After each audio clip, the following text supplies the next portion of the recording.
Hello, everyone. Assalamu alaikum. Let's just officially start this webinar. So I'll just quickly give brief introduction of Lawan. Lawan has done her master's from the University of Texas at Austin, and she is currently working as the operations officer in International Finance Corporation. Previously, she has been working in World Bank as a consultant, energy specialist, and then she's worked as an energy specialist in IFC and as a consultant in energy sector, World Bank, and yeah, many more. So yeah, now I'll leave the floor open for Ms. Lawan to officially start the session. Sure. Thanks a lot, and thanks a lot, Yusra, and thanks to LUMS for this invitation. So I have mainly I would like for this to be an interactive session because my presentation is extremely short. So yeah, so happy to begin, and I'll share my screen.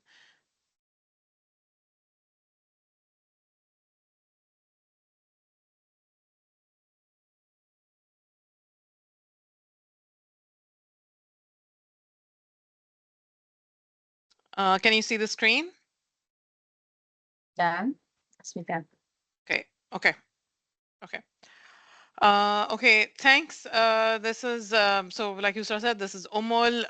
Just a slight disclaimer I would like to give is that everything in this presentation is basically based on my personal experience with working in international financial institutions, and it's really got nothing to do with the views or of my employer or any link to it. This is just a disclaimer that I would like to give. So I would like to basically start off with my own journey of how I got into the development sector space and how I progressed and what kind of life decisions I took at various points in time, which led to this career. So I was a math major in LUMS, graduated in 2008, and I did an accounting and finance minor, which was an option at that time. And right after graduation, at that time, commercial banks were the biggest hirers. So I got hired as a management trainee at, Treasury and Capital Markets at UBL. And I worked for 4 years. So I was actually started off as a treasury and risk analyst on the risk department. And then I moved to the main front office where I was trading on stocks and bonds. And yeah, I just happened to be there. It wasn't like a very, I would say, not a very well thought out decision, but it was more like, once you graduate, it's more about where you get employment. I think the good thing was that because I ended up in Treasury, I had a lot of understanding of the way the economy ran in Pakistan.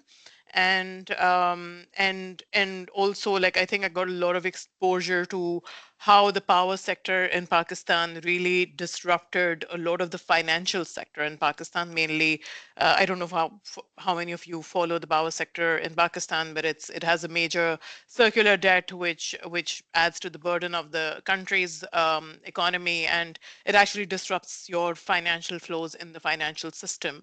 So I was always very interested in the geopolitics of oil, and I was very fortunate that I got the opportunity, which is on the Fulbright.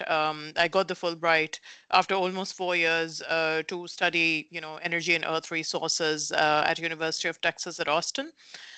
So that's how I kind of like, because I wanted to work in the energy sector, I went for a graduate degree in it. And Fulbright obviously um, has a has a clause that you have to come back to Pakistan and serve those years, and which honestly, if you're not okay with doing that, like it shouldn't apply for the Fulbright because it is for people who want to come back and make their careers in Pakistan. And but it does provide you with a very good footing. It provides you with a very lots of graduate school opportunities for networking. And when I came back, I actually got hired what we call a short-term consultant at the World Bank Group. So there was a lead energy specialist at that time. So I was interviewing in a lot of private sector, public sector at that time. Once I came back, obviously energy was a hot topic. It still is a hot topic till today. And you know, I started off as a local short-term consultant with the lead energy specialist at that time. There was a development policy credit, which basically you do get the government to do policy reforms against a $500 million loan at that time. And then I also got into a lot of energy access work with the IFC, where I was working on um, you know, with the microfinance institutions in the country to kind of like push for the solar home systems product to start at that time. I mean, now I think solar home systems are very common, but at that time, which is like in 2014, 15, it was a fairly nascent market. So I worked a lot on energy access. I worked a lot on renewable energy development in Pakistan.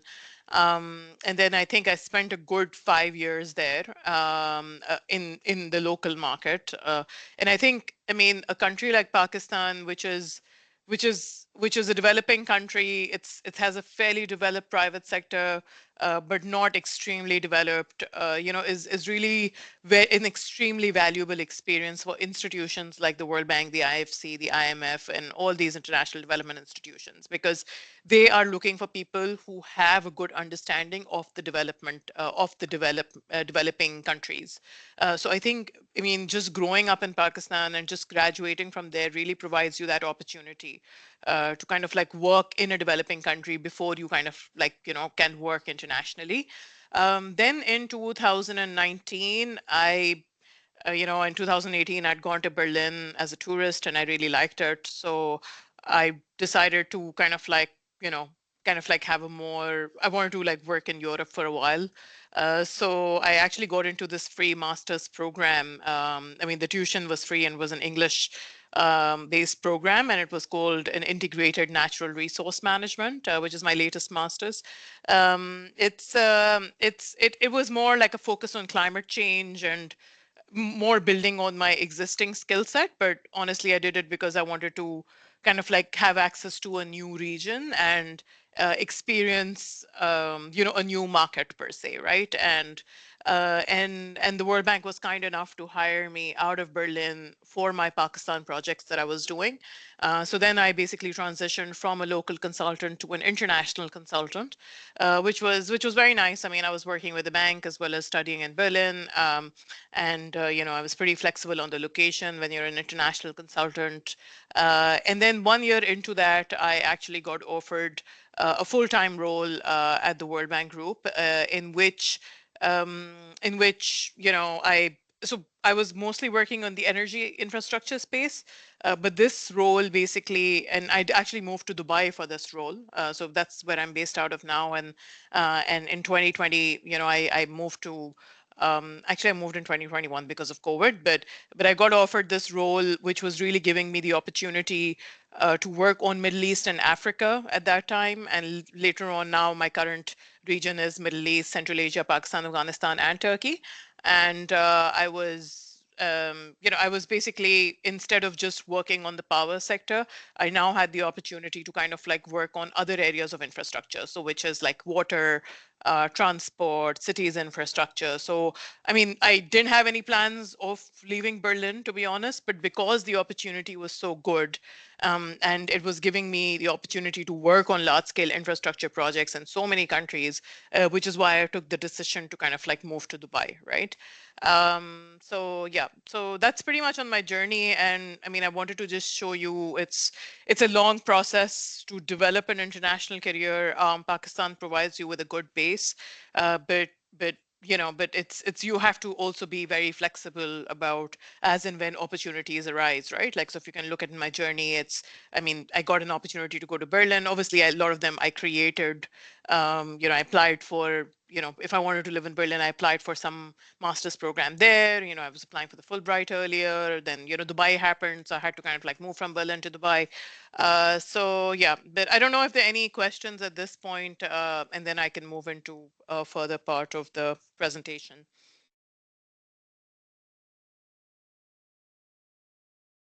Okay, not, I guess not.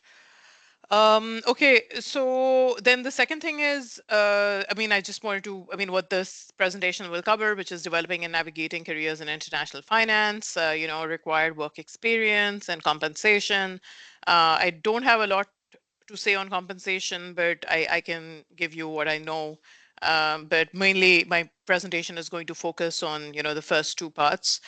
And also, like, I just want to give a disclaimer that the World Bank Group and IFC, and as I was designing this presentation, I realized it is, these institutions are huge. There's pretty much a role for every division to play.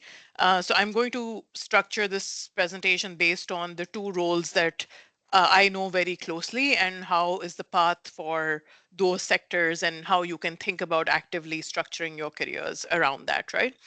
So I'm specifically focused on, so on the World Bank side, you can see we have a number of what we call general practices. So you have energy, you have transport, you have urban development, you have digital transformation, education, health, agriculture. Climate is pretty much cross-cutting. We have a separate climate division, but it's pretty much cross-cutting all across. And then there's environment, there's water, gender also pretty much cuts all across. FCV, the World Bank Group is extremely big on it. It's, fragility, conflict, and violence countries. So countries like which have actively gone through war or are going through war, there we have a pretty big role to play. And then obviously there's the macroeconomics practice where a lot of the economists are coming in.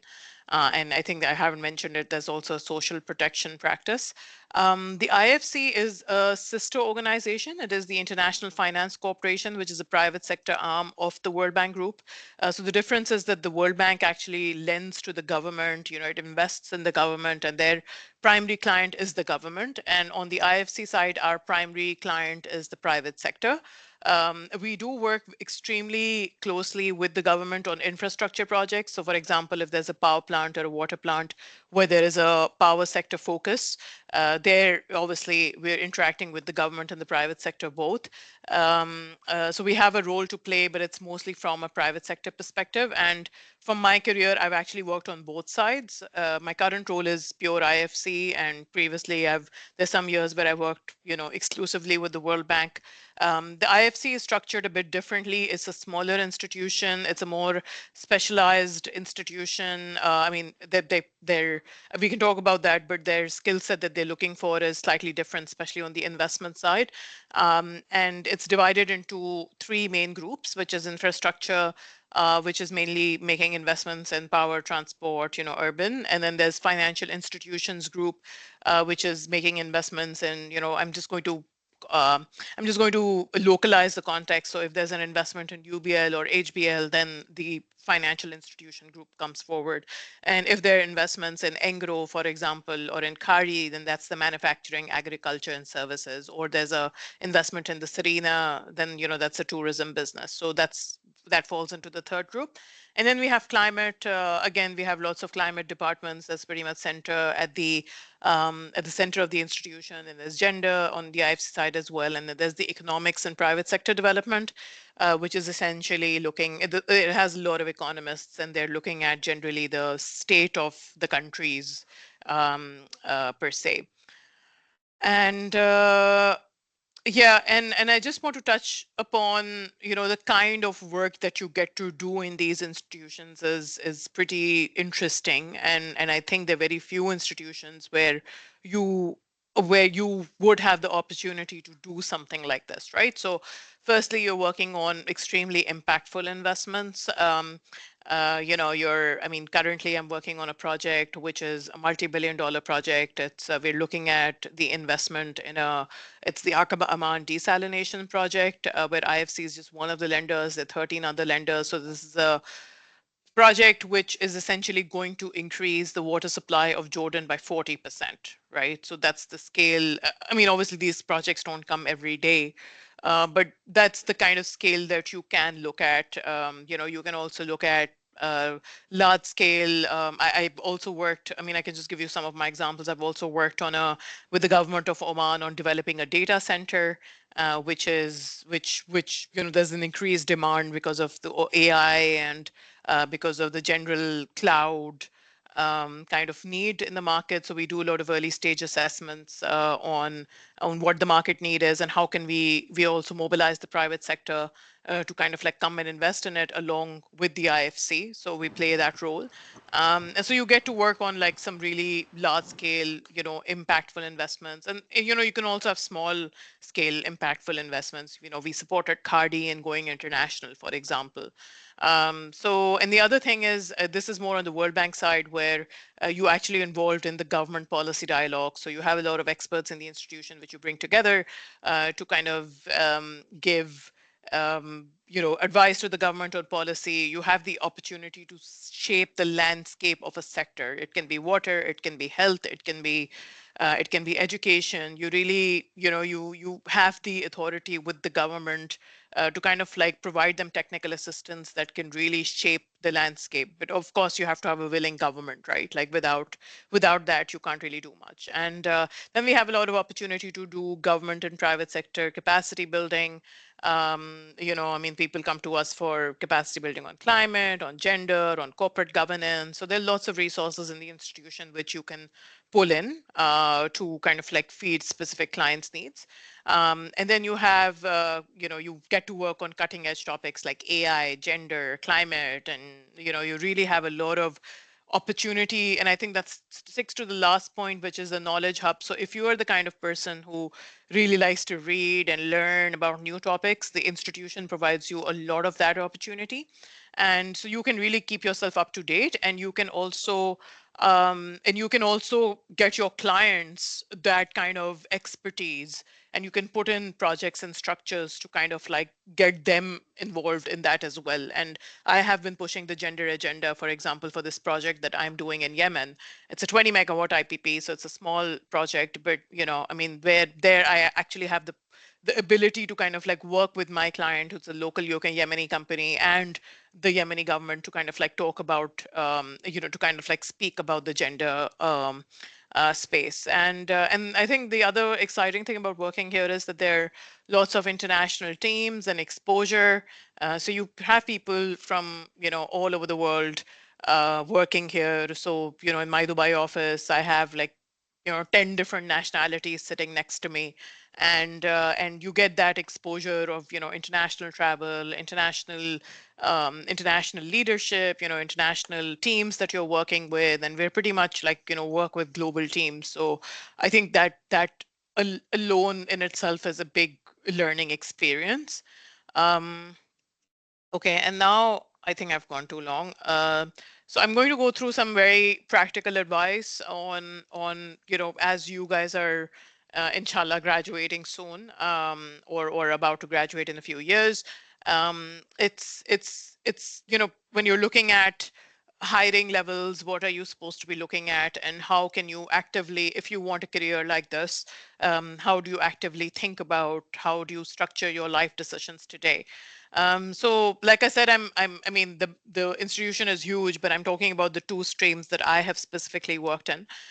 So these are the four key levels at the bank, which are the technical levels. So you start off as a GE, which is an investment analyst at the IFC, which is the private sector arm, or an energy analyst. So this is the World Bank arm, right? So they will have an equivalent position. So it can be a water analyst or a health analyst or an education analyst. So it can be any sector. So there's a sector specific, and then there's an analyst, right? So this is your bare minimum, where this is like the lowest entry point. And these are not admin level roles, right? These are technical low roles. So this level, like we typically require experience of 3 to 4 years where you're actually starting off. Most kids, I mean, I won't call them kids, but most people in the IFC mostly come at the investment analyst level, right? And that's when they grow in the institution. On the World Bank side, most people come at the specialist level because they expect you to have a certain understanding of the sector by the time you're coming into the bank group. So energy analyst and water analyst roles are like you won't see them advertised as much, but you will see investment analyst advertised a lot. And then you basically grow to be an investment officer, an energy specialist. Then you have a GG, which is a senior investment officer or a senior energy specialist. Most people in the World Bank Group actually retire in this category, which is the GG. And then you have the GH, which is the principal investment officers, the lead energy specialists, and then we have more more levels up, but I think that's not relevant. So you're essentially looking at the GE and the GF level, which you would be targeting if you are looking at a career here. Okay. Now on the career paths, I mean, ideally, like I said, Pakistan is pretty much a very interesting. It's pretty much an excellent space to get experience, right? Like if you're looking to come into some place like the World Bank Group, you always start at home. And I think I almost worked in Pakistan for 9 years, 4 years with UBL and 5 years with the bank, and that really added to my profile, and they really value that experience. So work experience, I would say, if you're doing 3-4 years, ideally if you're targeting a job in the water sector, okay, or in the energy sector, try to get a job in that particular sector. If you're getting if you're working in education, for example, you want a career in education in the bank, try to get a job at like a TCF or a local private school or something along those lines, which is related, right? And if you're targeting a career, if you are good at financial modeling and you want an investment banking type career, then ideally on the IFC side, which is the investment analyst roles, they usually pick up people from local investment banking divisions, right? So your top 5 banks, your top 10 banks, they all have a very strong investment banking division. You get that experience, and you can pretty much, after 3-4 years of experience there, you can start applying to investment analyst roles at the IFC. Usually, now that's for the IFC. A lot of people now, apply after 3-4 years of experience, and then they try to do their masters alongside in the institution, because otherwise you can't go to the F level if you don't have a master's. This is for the International Finance Corporation. Now, for the World Bank, you basically have to get a relevant work experience, 3 to 4 years, and then ideally you go for a very targeted master's, right? So for example, if you want a career in energy, or if you want a career in water or something, like you go for an extremely targeted master's or a PhD in it. And PhD is mostly for people who want to become economists at the bank, and that's a completely different side. But for other sectors, I mean, a lot of people have like more technical masters. And the other thing you can do is that if you have like a more general degree, like an MBA or a master's in public policy, what you can do is you can try to tailor your thesis, try to get a thesis or a work project, and try to tailor that into the sector that you would be targeting, that you would like to be targeting, so that once you start interviewing, you have something to talk about. So I think when I was interviewing, when I was back in Pakistan after my master's, it was, the conversation starts with your thesis, right? Like, what was your thesis on? And my thesis at that time was on China's loan for oil deals. And, I could talk about, like, it had a financial component, a financial analysis component, a political economy component. Yeah. I can hear background noise. Can people go on mute, please? Yeah, it's Muhammad Ahmar, I think. Yeah, sorry. Yeah, so ideally you look for, a master's and a PhD, or you can, if you have a general, like, try to talk about like a thesis, do a thesis, and then you start applying to relevant roles, which is the analyst or the specialist roles. And yeah, and then you have so there are key considerations. So there's like a staff versus short-term consultant positions. Now the IFC side mostly hires investment analysts as staff. These are full-time positions. They're advertised online, and if you have 3-4 years of investment banking experience, or corporate finance experience even, highly encouraged to apply online for these roles. And then short-term consultant positions are mostly an entry point in the World Bank itself.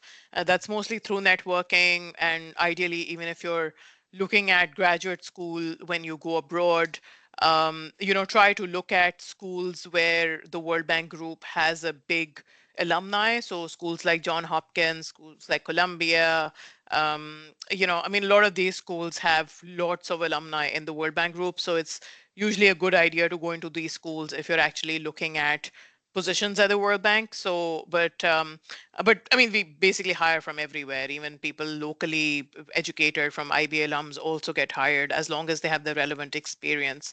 But I'm just talking about like when you're looking at, international graduate school, that's something that you can think of. And, it basically, the more you network, the higher your chances to land a short-term consultant position, and then eventually people transition to full-time careers as well.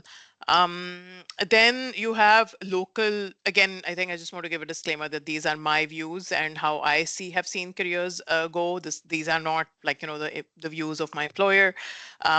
So then there are local and international positions. So this I just wanted to put because you will see at the E and the F level, mostly a lot of positions across offices are local. So, for example, there's a position in Amman, and it's an investment analyst position, but it's written local. So people actually think that only local candidates can apply, but that's not true. It basically means that the position is paid in local currency, and international positions, which are usually at the G level and above, are paid in US dollar, at the US dollar scale, right? So I know some Pakistani candidates, some international candidates who have gotten investment analyst positions in other country offices. And you should really not limit yourself to the Pakistan country office, right? And which brings me to the third point, which is the types of offices that we have, which is it's country, regional, and headquarters.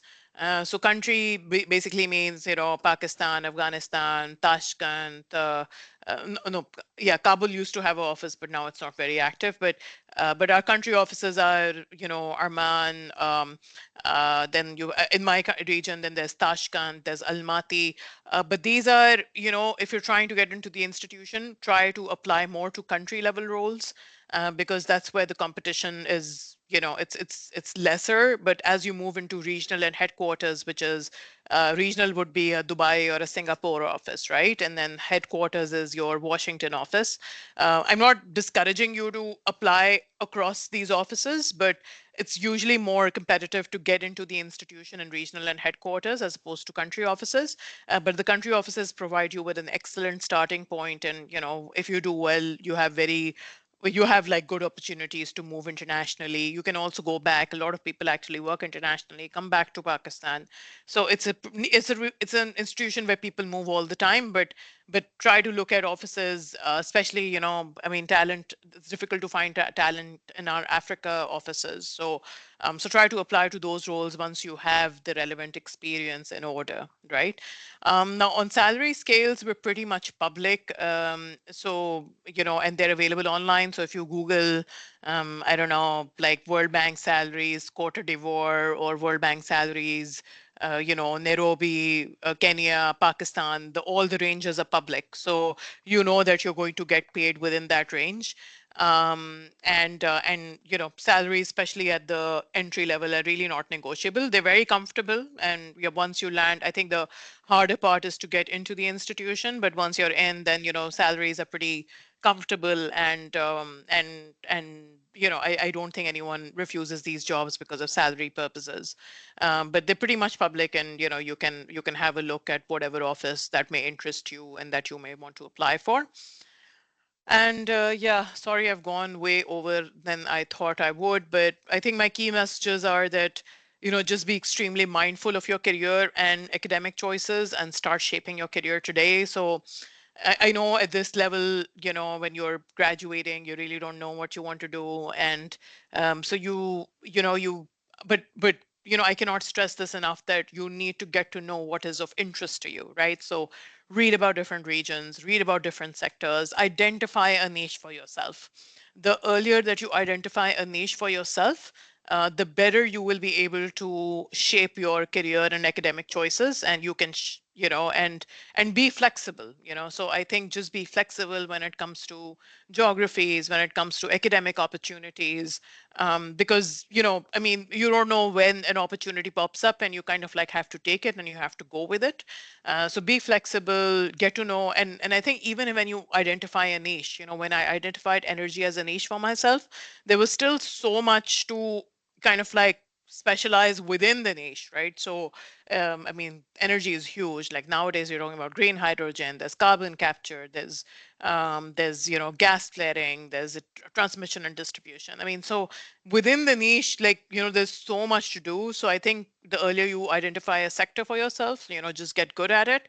And I think my last my last point is that network at relevant conferences, and especially during graduate school, depending on whether you're going to graduate school internationally or locally, make sure that you use the networking opportunities that the graduate school provides, whether it's conferences, whether it's through professors, whether it's through alumni, because a lot of this networking, you don't know what is going to land your next opportunity, and it's also extremely important to kind of like build your network, because even if you become even if you reach like a good level in these institutions, like you still need your network to kind of like push your agenda, push your development agenda in whatever countries you're working with, right?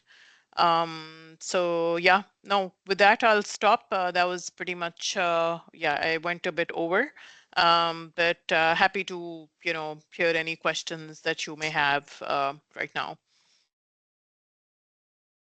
Yes, Iman has a question, and then we'll take Muhammad's. Yes, Do you? Iman. Okay, great. So I just wanted to ask if you could elaborate on what kind of qualifications we need to work in energy, environment, or climate at the World Bank. Considering I'm a political science major and I'm minoring in environment, so do you think that these would be like I would be eligible for these opportunities? Yeah, so I think it's very, I mean, at the World Bank itself, like very few bachelors come in. So, Mm-hmm. so obviously the LUMS bachelors provide you with a good base. And it's not like you can't do the job, it's just that it's extremely competitive. So it's because most of the people end up coming in the masters.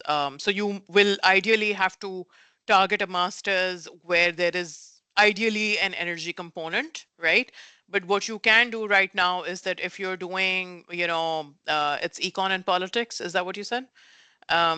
So if it's econ and pol, then try to, whatever your, identify a sector and try to write some research papers on it, right? Or try to, so that your profile starts building from today, and then be a bit more mindful about the kind of masters. So in masters, like if you're looking at energy, then I mean, I think when I went, there weren't a lot of options in the US. There were like 5 to 10 options, but now I think just the whole, it has really boomed, right? So you have lots of masters in energy type options. And I think now some local universities in Pakistan also have like a masters in energy and, those kind of options. So I would say that, you would definitely be eligible, but it's just that you would probably have to get a graduate degree and some relevant work experience. It could be in any of the local power sector or the local government market, and then then your profile would be good enough for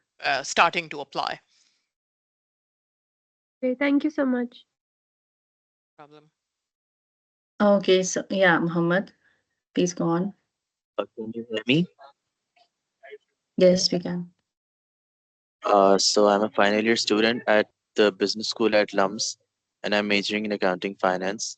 And my question was that regarding are there openings concerning some research roles at the World Bank, which may not be full time in nature, or if a person wants to work on a part time basis and he's working another job, maybe in an industry, or he's studying, is that a possibility? So I think I've made it extremely clear. It's very hard for just a bachelor's to get something at the bank, mainly because of the competition that is there, right? So you do have part-time, what we call short-term consultant positions. So they can go up to 150 days a year, all the way from like 1 day a year, right? So there are definitely opportunities, but you can network for them. But what I'm saying is that there's so many people in competition who have graduate degrees that people with just a bachelor's is difficult. So if you want a career in these institutions, you need to be putting in some early stage work of at least 3 to 4 years in Pakistan in a local context, because that's what you're competing with. So, but yeah, there are short-term opportunities which are part-time, and people do them with like full-time jobs, and if their full-time jobs allow for it.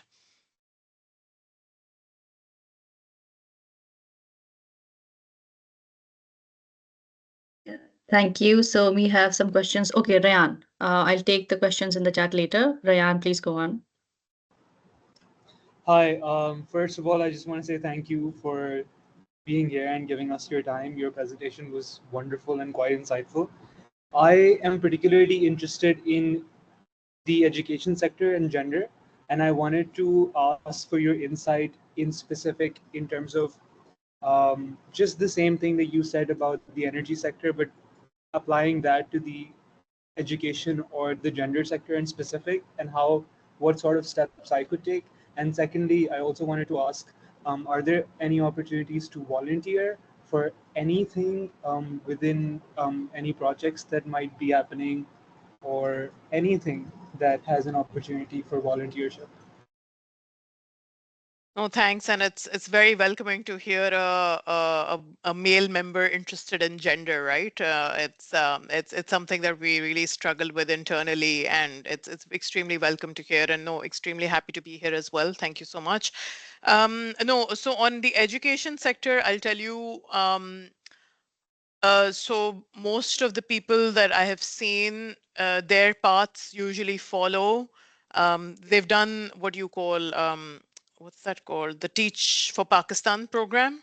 So a lot of them who've done the Teach for Pakistan program, who've worked at TCF, they eventually go for a master's in, education, on the Fulbright, and then usually that's a good path to kind of like um, enter, into the bank group in general. But on the gender, I know this other girl who was working with the Punjab government on gender activities. So what I'm saying is like, don't limit yourself, right? So if you're interested in the gender sector, look for NGOs that are working in the gender space. Look for government departments that maybe have active gender programs. I think this girl was working with the Punjab government. And then you have what do you say on education? You could be working in the counseling of like a private sector institution, or you could be working with the government on education, or you could be working with, I mean, so what I'm saying is try to get experience on the ground, where which may be valuable later on. But yeah, Teach for Pakistan is a very good avenue. And your second question on um, um, yeah, and I think one thing I can encourage you to do is that try to look up on LinkedIn. I mean, nowadays everyone has LinkedIn. Try to look up education specialist at the World Bank, and try to see what kind of journey they have had. So I'm just giving you what I've seen from Pakistan, but you will see like where have these guys worked before, and this actually goes for all sectors. So whatever sector you're tracking, like look at those people's profiles on LinkedIn, and everyone is on LinkedIn nowadays. And try to see what their journeys have been, what schools they have gone to, and so that it will give you ideas on what you should be targeting. The second question on volunteer, I think most of the stuff that we work on is quite confidential, and it's quite high scale. So I haven't really seen volunteers in the bank group, but we do have a pretty, I think there's an internship program where graduates, I believe once you're in grad school, you can apply to those internships. There's a global pool where you apply, but whichever office you can apply to the global pool, and then once you've applied to the global pool, you can reach out to people in the local office that you're interested in an internship, and then they can maybe, if they have like an opportunity, they can pull your profile from the global internship thing.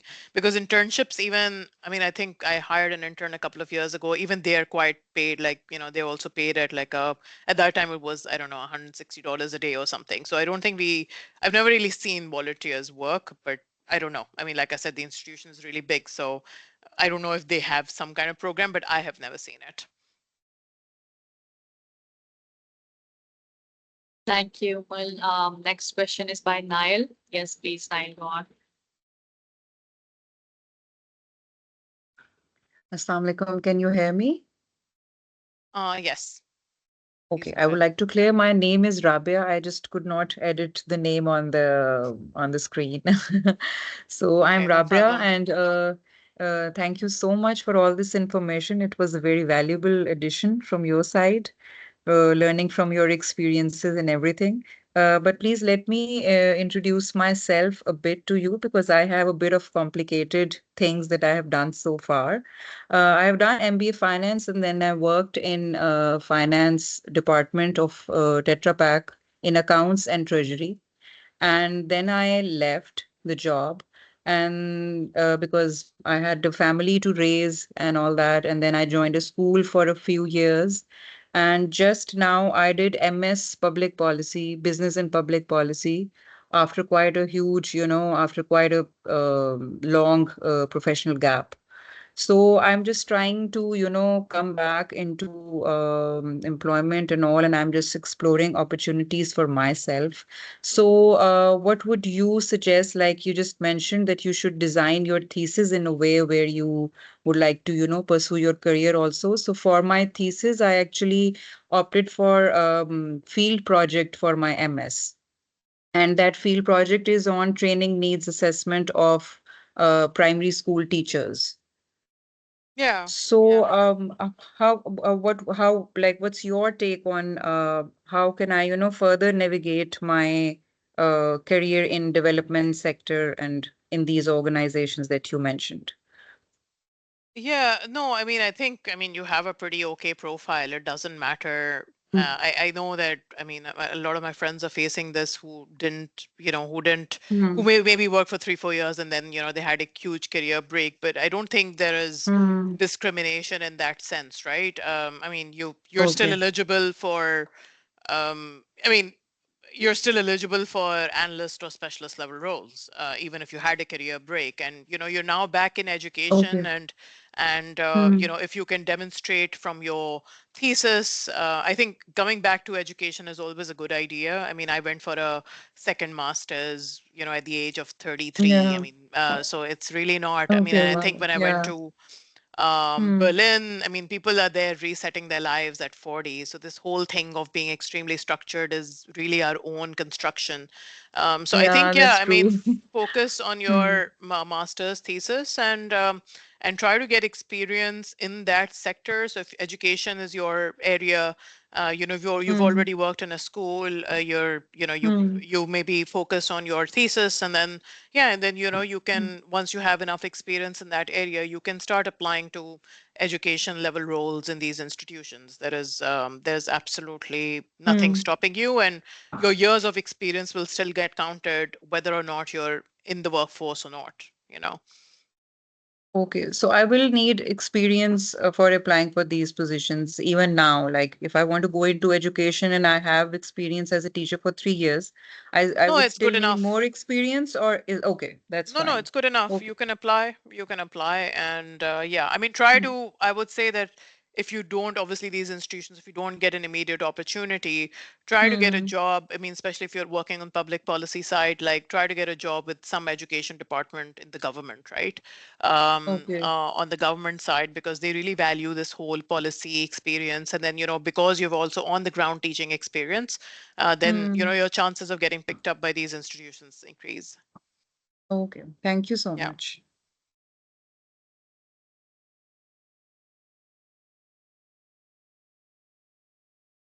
Yes, Hassan.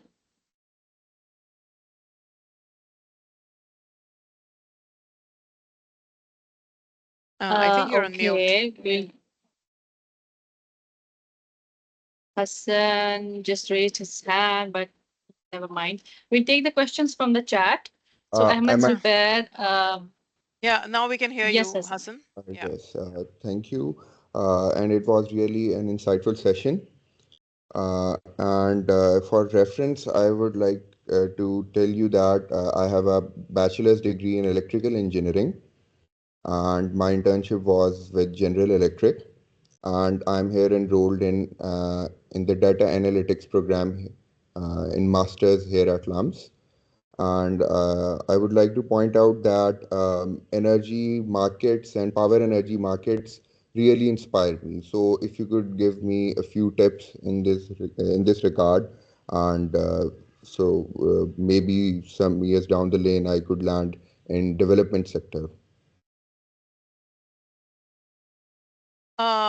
I'm sorry. I mean, what you're studying data analytics right now, and you've Uh, worked with GE in the past? yes, for my internship. And Okay. Okay. yes. And prior to that, you were an engineer, right? Yeah. Yeah, I mean, my advice won't be different to what I have said. It's the fact that, try to focus your thesis on a topic that is of interest to you.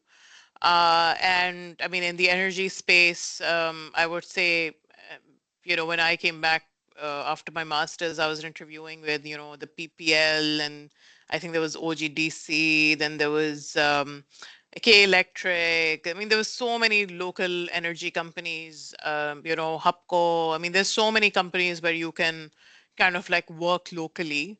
So my advice would be that, you get experience in one of these companies. You try to tailor it from today, like from your thesis, and then, yeah, and then eventually, target one of these institutions.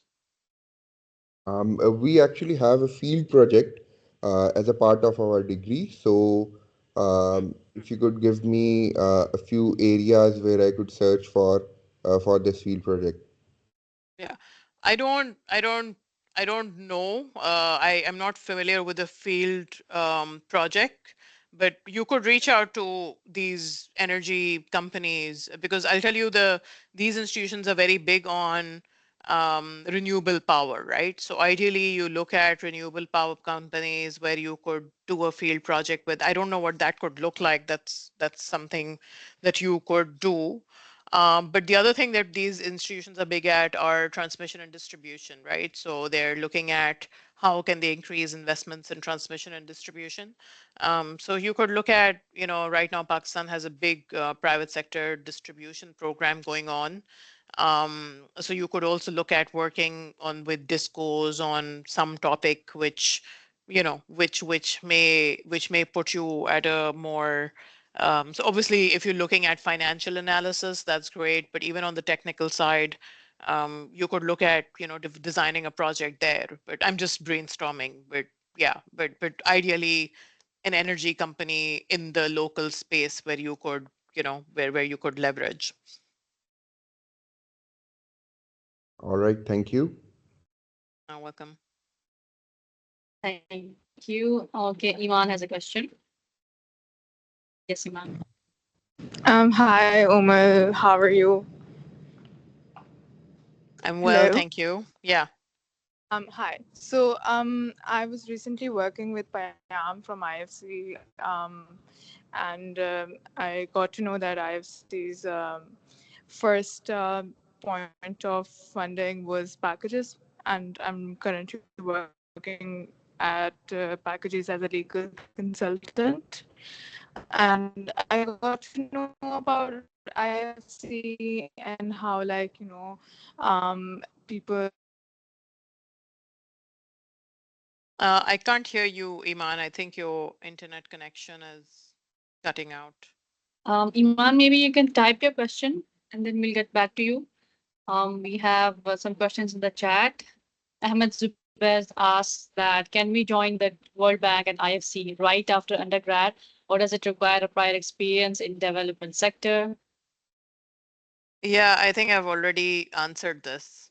Yes. So, I mean, that was what my are working presentation was as, like, about. they're Yeah. deployed in different countries where they more development sector, etc. Yeah, Okay, Iman, we so can't maybe, hear you. I think you will need to type your question, please. Sure. Yeah. yeah, so Nabiha says, what kind of internships should we be landing and how as of right now, if this is our future aim? What kind of, so I think depending on wherever your interest is, so I think my advice on try to find a job in the sector that you want is the same as try to find an internship in the sector that you want, right? So if you're looking at education, then try to get an internship at TCF or any of these educational NGOs or schools. If it's health, then try to get I don't know, an internship at a hospital. I don't know. So you have to be a bit more innovative about how can you link these experiences in the future. So it would be the same as, yeah, whatever your interest in the sector, try to get an internship in those particular institutions. And honestly, it's much easier landing internships in Pakistan. People are always very welcome for free labor. So yeah, make use of it, because once you go international, things get a lot more structured and it's a lot more difficult to find opportunities like these.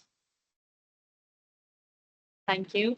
So the next is within the climate vertical in the World Bank, what sort of graduate degrees are preferred for analysts?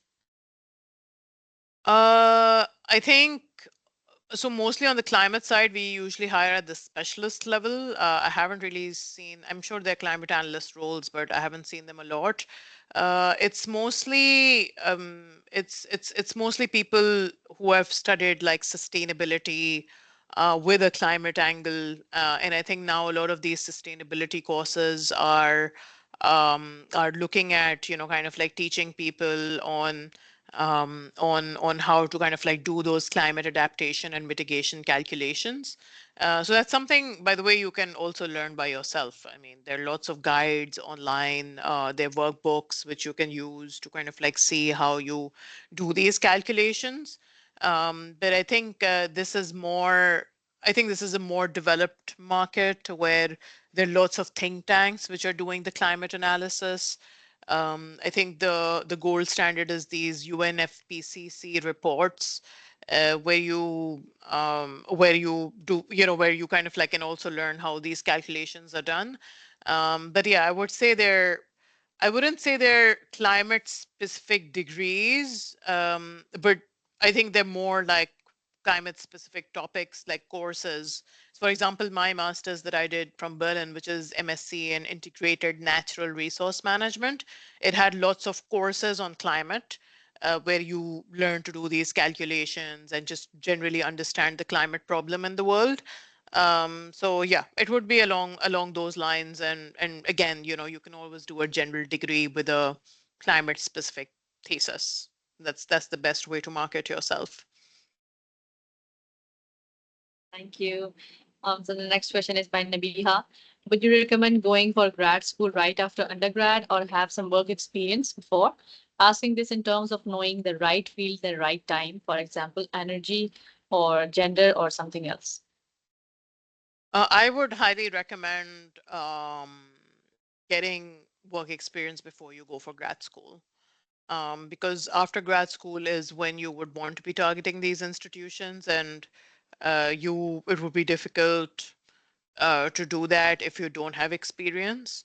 But I mean, honestly, I showed you how my career progressed, but there's no one-way route, right? So it really depends on the opportunity that you get. So if you get a good opportunity to go to grad school right after undergrad, then that's fine. Then you will have to do that work experience after grad school.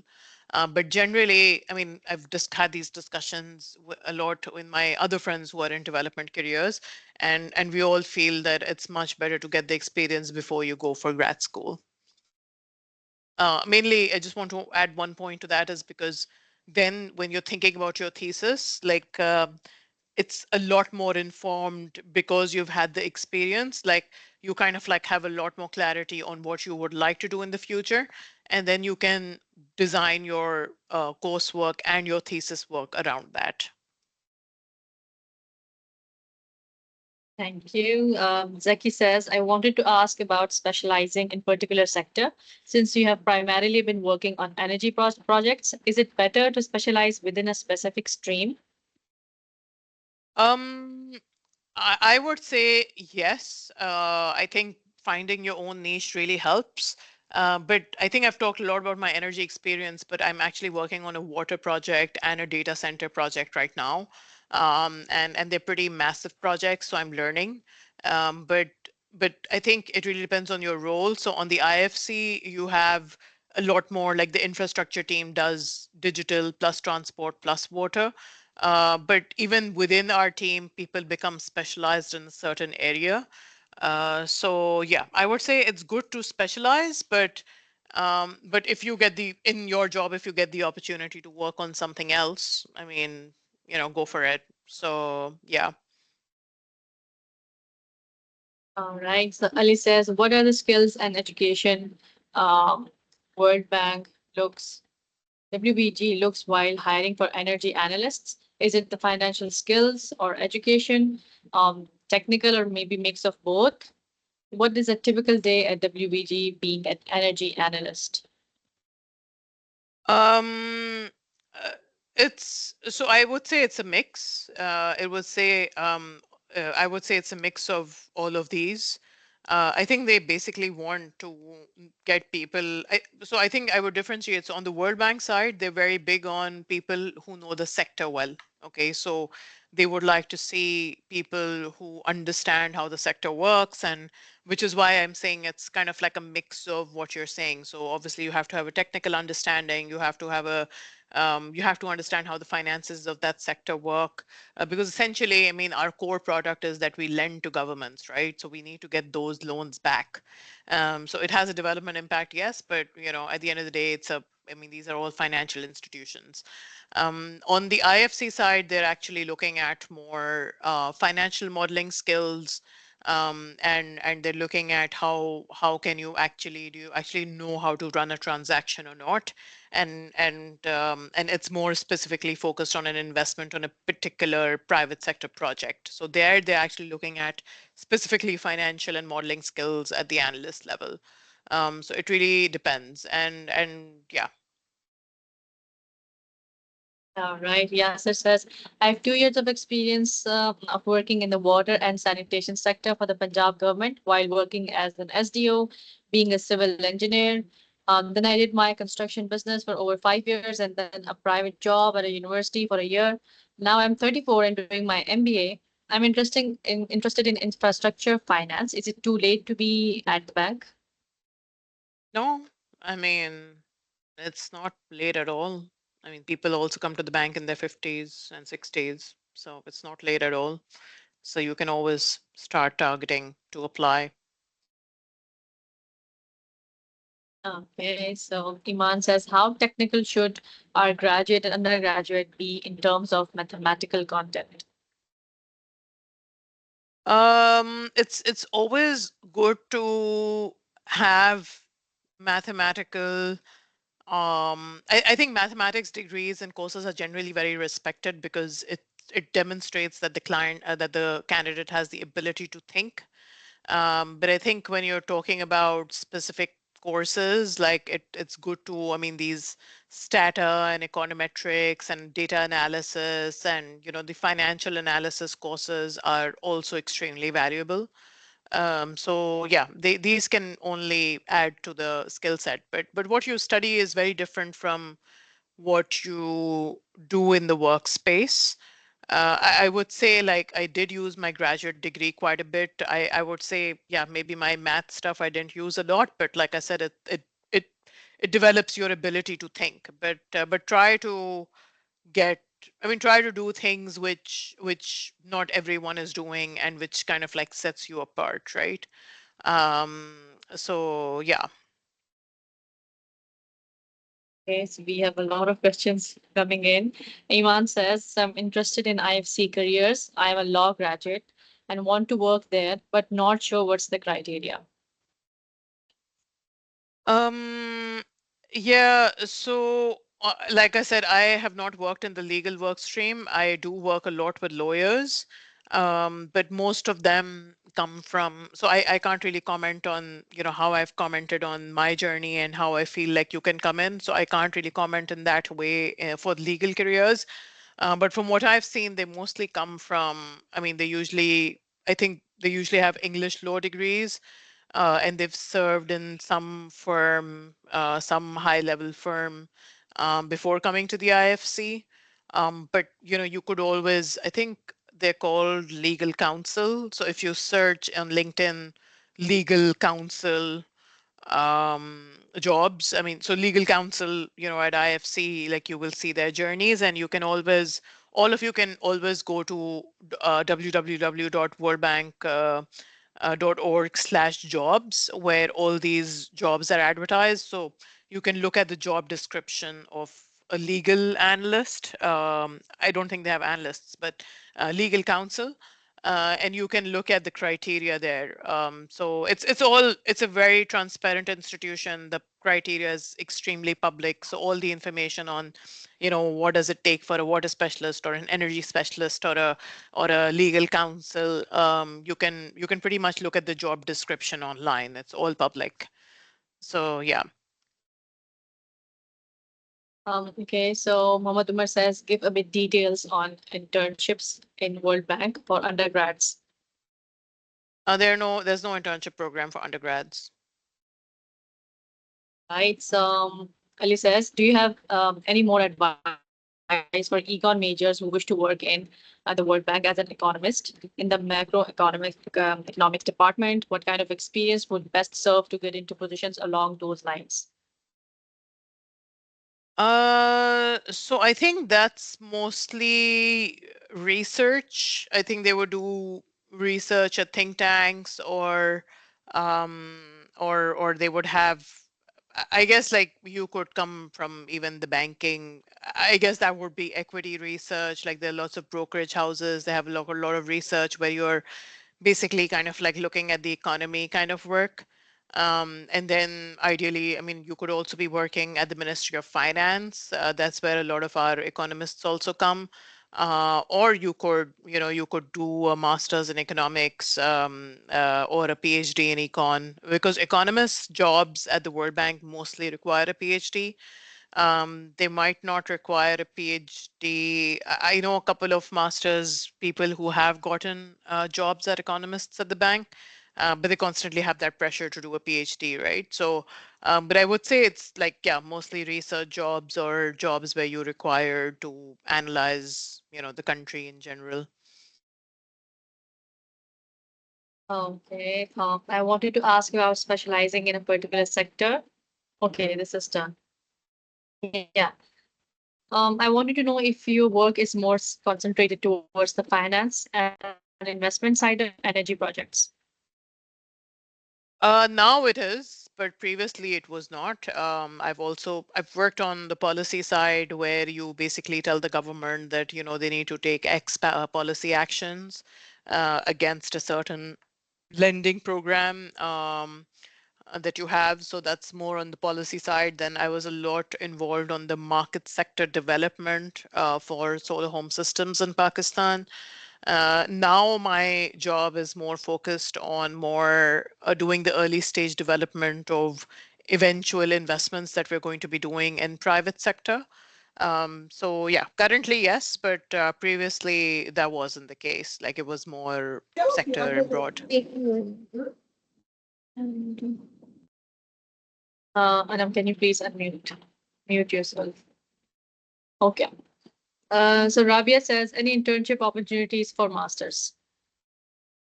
Yeah, I think I alluded to this before. There's a global internship program on the World Bank website, where master's students in the middle of their masters can apply. Yeah, so we're done with the questions. We don't have any more. Yusra, can you also look at the questions that are in the Q&A section? I did. Because we have a couple of students. Perfect. Yeah, they're done. All right, guys. Any more questions before we end this wonderful webinar? Are there any opportunities open for undergrad students as well? as in Um, research opportunities? Yeah, I mean, I think I've questioned this before. I mean, I've answered this before. So undergrad, I mean, usually here you have to have 3 to 4 years of experience before you can start applying to these institutions. And where are going to be the links be available for applications? I mean, they're all it's public, so you have to basically go to the job careers page, and that's where you have to apply. But it's usually after you've, I mean, you can apply right now, but the minimum requirement is at least 3 to 4 years of experience. All right. All right. Thank you so much, Umul. Thank you for this amazing, insightful, very crisp and to the point presentation. I really liked the interaction. The students were really, interacting and, participating well. Thank you so much for your time, Umul. No, you're very welcome. And yeah, if there is, if there are further Q&A questions and you want to schedule something like this again, I'll be happy to do it. Sure, But sounds yeah, I great. hope that it was, useful, and I'm glad that, I was a little scared because there were hardly any videos on, but I'm glad that, people actually asked a lot of questions, and I hope that this was useful for anyone who's thinking about a career in the development sector. Definitely, definitely. All right. Thank you so much for your time. Have a very Sorry good for the day. videos. Omar actually didn't allow the students to on their videos. So by default, we have the option to let the students be allowed to unmute their mics and the videos. So for the mics, I remembered to allow them, but for the videos, I didn't. Oh, okay, that's why. Okay, Yeah. okay. No problem. But I'm glad that there was, yeah, that there was, Yeah, there was there was still plenty very of active questions. participation. Yeah, yeah, I'm glad about In that. fact, we have many questions in the Q&A section as well from students who couldn't either be part of the video of the session or had to leave, so they had dropped their questions in the Q&A section as well. Yeah, Yeah. no, I think, I just Yusra read them covered out. all of them. You sort of Yeah, covered them all. yeah. Okay, so you have Yeah. to unlock for the videos. Okay, okay, Yes. that makes sense. Okay. Yeah. No, thanks, Um, guys. all you. right, Thank Umul. you for Thank you so much. joining Have a in. very good day. Thanks. Bye-bye. Thank you for your participation, everyone. Good day. Allah Hafiz. All right.